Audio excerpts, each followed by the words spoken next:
war on drugs da magi oiba apunba community assembly phamma kanda lawra ko warepsi law thokpaga loina na aingonda Minister moina la CP bala kusida media conference da aiga phamina jari ba aiga honorable MLA Rameshwar ahan badai media ki kuthang da Manipur gi miyambo sugumba ngasi gi mirol amri tungi mirol gi yamna mangningai oirba sugumba illegal drugs business poppy plantation and other drugs smuggling adagi yon ba chaba tawriba mayam si mayokta Manipur gi miyamna khubna mateng pangbira puida muktai han ba thakachari loina maram puari da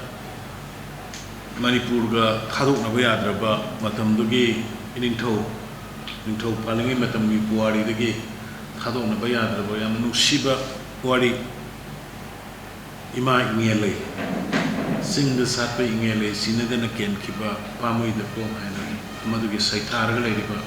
adugi ima adu da ngasi koina subject to correction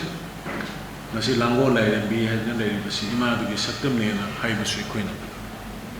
maidei singi thajina ba lei subject to correction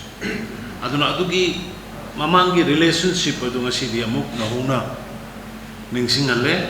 loina na matamduda politically CMC yani yaro ento bududa maram kulengi mayam hobiraga outreach go to village ki part jaga da sadaga laira wana mayam praja sing interact tong bugiduda simbi ki badu ki dam kaswai zarai shong aduga marangi punamakoi appreciate we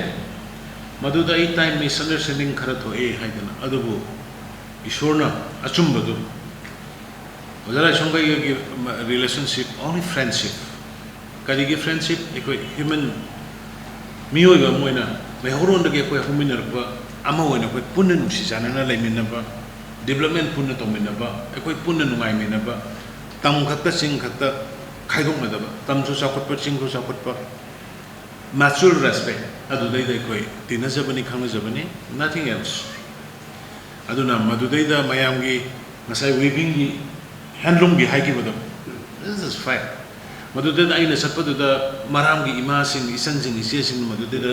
weaving gi torma mayam do I was really surprised yamna modern technology da base to rukanda henna madu sauthong na ba improve tong na ba mahang na ba I should na to I will do it I aduga drug ki mayok la iba punam si hoi kana gumba mioi kharada so umba yai but madu birin ge to tai nate saubi gano ai khoi government sin ngasi hona jari ba BJP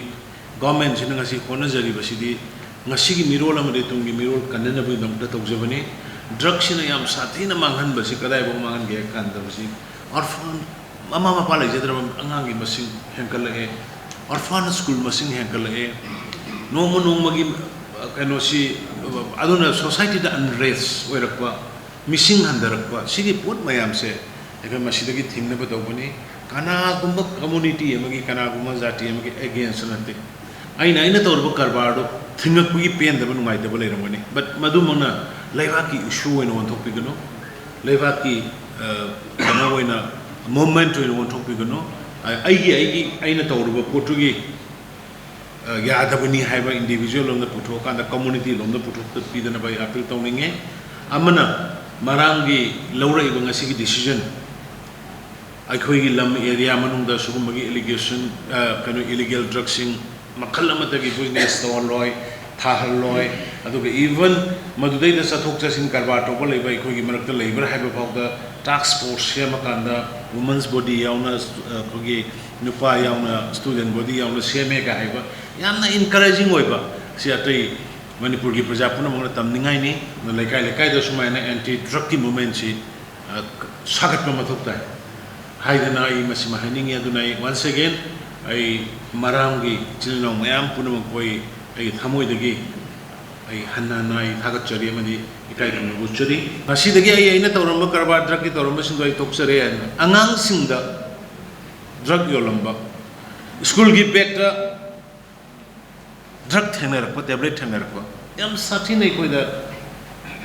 kiningai wai koi generation ngasi gi generation da sigi mami tara ba che mathang gi generation de koi yam sati na kiningai ne aduna koi hana so haja gare the present government BJP government illegal drugs poppy plantation corruption aduga forest destroyers in the ekoi compromise the roy have say high grabani hanna ngasi jo ay amon hai jari aduna please come out and voluntarily surrender to you nahan gi mayam tabi rangoni lam gi ekoi khana haliba mayam nungai na handriba nuchina handriba mayam se government officials kaya ma yaurgal nahan wai thau gi do torom gi do mi sing du di kesu khangje pote yagadra hangbani nasai staff sing du yani yani na samjal ba mayam do loina madu dagi ne crisis holiba sing manghal liba jungle manghal liba ngana na nai chat pudu yone gobru ne na lai khairam ma mi gobru do am tu ndu yong na lambi siam ga le ram reserve forest man reserve forest is called what is the meaning by reserve forest forest manung mi bok chang ba ya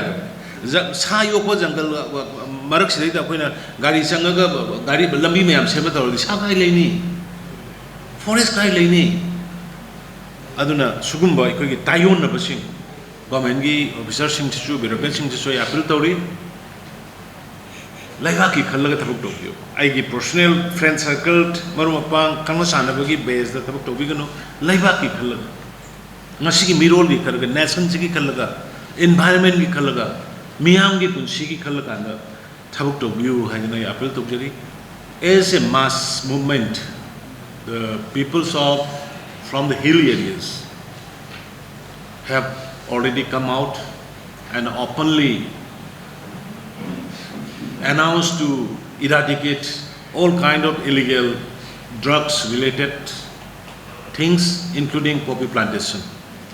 But it is time for the valley people. Valley people also some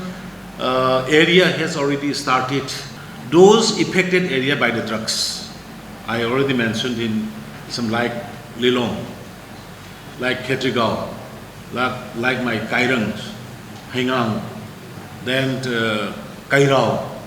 then some part of the Imphal East and Imphal West. So please do come out and please do surrender your business, the drugs, illegal drugs, so that the present generation and the future generation can be survive on with healthy. That is my appeal. Moigi Toxium subdivision gi wenedi thabayani jiri subdivision gi mina laga thabino haibinida. The land demarcation gi the confusion kharalaiba. They are not against the tree plantation. Moina haidi jiri gi forest division na subdivision am laina laga Toxium gi do thabino Toxium na dum tokjage haibani. The interpretation to Lana Satanabaduna. The demarcation jurisdiction kitan confusion overlapping Karalene, Madu Iwadi Sagre Madu subside Togani, not against the plantation that jurisdiction gin. I was using Tabuk Tobama to retired Salama Pare, Ani Pare, was it Amapan and Batanari, Ado Aina Pau Pangodama, Pulista, Nasima, Dum Tunis, and the Torani and Tai. Moi Masana admit away, Lana Pito, Messindo. To Lala Napito, missing with the way, when a catalaga, a quickie, or reserve forest, or even a reserve forest, something,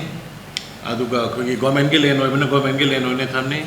and the quickie protected forest, wherever area protected forest when a Tamakana, Hana give them the Hanjala, never quit, no local.